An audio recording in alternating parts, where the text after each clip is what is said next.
আব্বা খারাও, এই ঠান্ডার মাঝে কই যাইতেছ? খারাও, এই যে এনে বউ, ওর লগে এমনি আমার কথা আছে। কি কইবি ক? আব্বা কইতে চাইছিলাম যে মানুষের তো হায়াত মতের কথা ঠিক নাই। আমরা হইলাম তিনটে ভাই, তুমি থাকা অবস্থা যদি আম করে ভাগাভাগি করে সম্পত্তি দিয়ে যাইতা।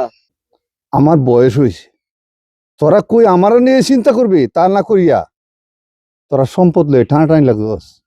আব্বা আমি বিষয়টা কইছিলাম কি ভাইয়ান্তের তো আরো আছে, হেরার মতামত তো নিতা। ভাই তুমি কি আলাপ করছো আব্বার লগে?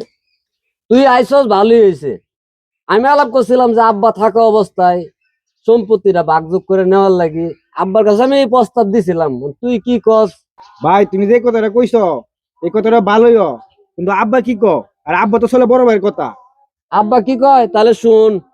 তুইও তোর ভাইয়ের মতো হয়ে গেছস, আমারও তো এই সম্পত্তি ভাগাভাগি করে নিতে গেছাস। এখন যদি সম্পদ ভাগ করে দেয়া দেই, 2 দিন পরে তো তোরা আমারে হুঁসটা মারিয়ে দিবে বাইর করিয়া। এখন তো শুনলি যে আব্বা কি কইছে, এখন তো বুঝার বাহি নাই। এখন যেহেতু বড় ভাই আরেকজন রয়েছে, হের অনুমতির অন্য আর হে কি কয় এটা একটু বুঝ, কারণ হের কথাই তো আব্বা চলে। তো তারপরে তুই আব্বার একটু জিগায় দেখ, আমি একটু আই। আব্বা মেজো ভাই তো গেছে গা, সম্পদটা আমি তো ছোট, সম্পদটা তুমি আমার নামে লিখে দাও। হেরা তো কইছিল 3 জনের কথা, তুই তোর বড় বাট পা, তুই একাই নিতে গেছস আমার কাছ থেকে। কি ভাবছিস তুই? হ্যাঁ এই কি ভাবছিস? বোকা ভাবছস? আব্বা কিছে খারাপ, তুমি তোমার অসুস্থ শরীর, তুমি বসো হয়ে যাবে, কিছে তো আমি বুঝতেছি। তাইলে হুন, অমিত কইছিল 3 জনের নামে আমি আমার জমিটা লিখে দিতাম।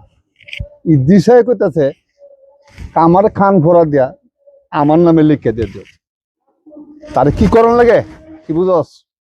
আব্বা সম্পত্তি কারোর লিখে দেওয়া যাবে না। ঠিকই কইছ। তুমি যতদিন বাঁচতে আছো এই সম্পত্তির মালিক তুমি, আমরা খালি শুধু বুক করবাম।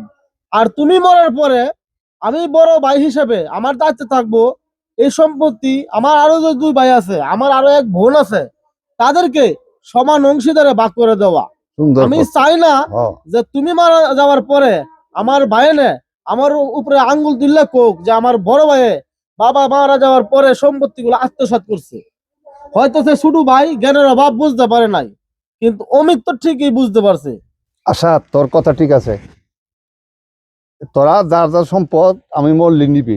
এখন তোরা যার রুজি করে যার দি চল, আমার সম্পদ বাগাবাগির চেষ্টা বর্তমানে করিস না, কেউ পরে করবি। তুই যেটা কইছিস ঠিক।